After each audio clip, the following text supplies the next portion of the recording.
Everything you need to know about rehairing your violin bow. I didn't mean for that to rhyme.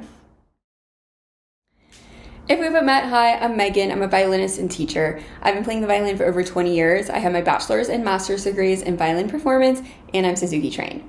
If you're enjoying my videos, please just take a quick second to make sure you're subscribed to my channel.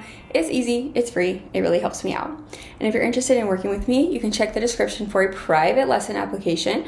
I teach one-on-one online private lessons, as well as Learn Violin Online, or LVO for short. LVO is a complete learning program made for students who are beginner through advanced that comes with the learning program, exciting monthly challenges, and unlimited feedback from me. LVO is affordable, flexible, effective, and enrollment is opening soon. So make sure to check it out and snag your spot on the waitlist. In this video, I'm going to be sharing how you know your bow needs to be rehaired, the source of violin bow hair, the different types of violin bow hair, and my tips for getting it rehaired. How do you know your bow needs to be rehaired? Well, there are two main ways. So first, your bow, if it needs to be rehaired, will not stick to the string as well, which means that it will be sliding a lot more. It will be harder to get the bow into the string, meaning that you'll need to put more pressure into the bow to get a solid sound, which there's only so much pressure we can put in the bow, right? So once you kind of cross that threshold, the sound quality is going to suffer. The second sign is that there's just a fuzzy sound. It's not sounding as clear. It might be sounding a little bit grainy. These are how you know that your bow needs to be rehaired. Now, these are also signs that your bow might need rosin too, right? However, the difference is the frequency that you have to put on the rosin. So typically I suggest rosining your bow just a little bit each time before you practice.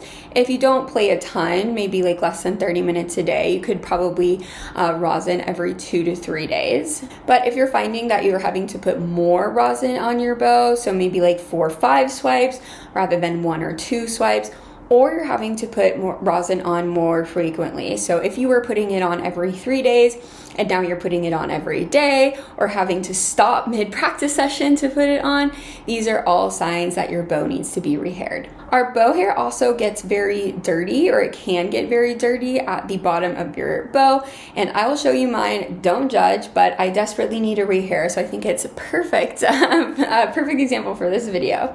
But if your bow hair looks something like that, where it's very dirty, that's another pretty clear sign that it's time to rehair the bow. So old hair really does affect the sound. So like I said, I need a desperate rehair on this bow. So let me play a little bit for you on this bow, and then I'll play for you on a bow that has recently been rehaired so that you can hear the difference.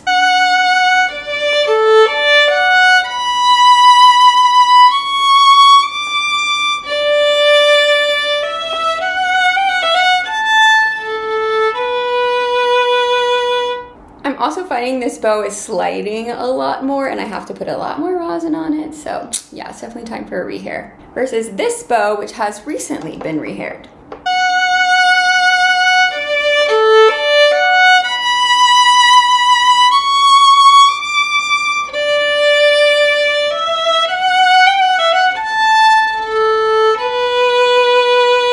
Much clearer sound and much easier to control. So where does bow hair come from? Well, as you know, bow hair is horse hair that is typically taken from the tail of a male, so from a stallion. This hair is generally a byproduct of the horse industry, meaning that it's collected like after grooming or other things, and it does not harm the animal at all. After the hair is collected, it is sorted, cleaned, and sometimes dyed. If you've ever seen black bow hair, that's a thing. It's usually used for bases. And there's also salt and pepper bow hair, which is like black and white. Most people prefer just normal though, but you can get it in fun colors too. In addition to the natural horse hair, there's also synthetic options. like Chorus and Zerlon. I'm not sure if I'm saying those correctly. So these are vegan and cruelty-free, and they're synthetic, right? So they are manufactured to be uniform, meaning that it's pretty like standard quality all around, whereas with your natural horsehair, the quality can vary. There are differences in both the sound quality and the playability. Natural horsehair generally has a better sound and a better grip overall. The tiny little scales on each hair help hold rosin and also bite the string. And natural horsehair also generally has a bigger dynamic range. Synthetic hair tends to produce a slightly more brighter and more thin sound. It doesn't grab rosin as well, and it can feel a bit more slippery. I personally prefer to use natural horsehair, but I have a few students who use synthetic because it also generally is cheaper. Now, when it comes to actually rehairing the bow, if there's one thing that you take away from this video is that please, please, please do not try to rehair it yourself. Take it into a reputable shop. I have never changed the hair on my bow myself. I have literally no idea how to do it, but the trained professionals do. So take it into a shop. The price of a rehair obviously varies depending where you are. In my experience, rehairs range anywhere from like $60 to $90. That, of course, again, depends on your area, the shop that you go to, and what kind of hair you are getting. I've also had students who bring their bow in for a rehair, and the shop just suggests buying a new bow altogether because the new bow would be cheaper than the rehair. So if that happens to you, I would suggest to do it, to just buy the new bow. You're gonna get the best bang for your buck that way. Rehair should take on average about 1 to 2 weeks, and the shop should be able to give you a loaner bow, so a bow to use while yours is in the shop. If you're unsure about the shop that you're taking it to, I definitely recommend looking up reviews on Google. Please make sure you're taking it to an actual violin shop, not like a guitar center, not like a music center, but a string instrument shop. If you are local to the Houston area or to the New Jersey area, I can give you some specific recommendations because I've lived in both of those places, but unfortunately I have not lived over the entire US and I don't know every single violin shop. You could also ask online forums such as Facebook groups, but do not try to rehair it yourself. When it comes to evaluating whether or not you need a rehair, always go with the sound rather than the time.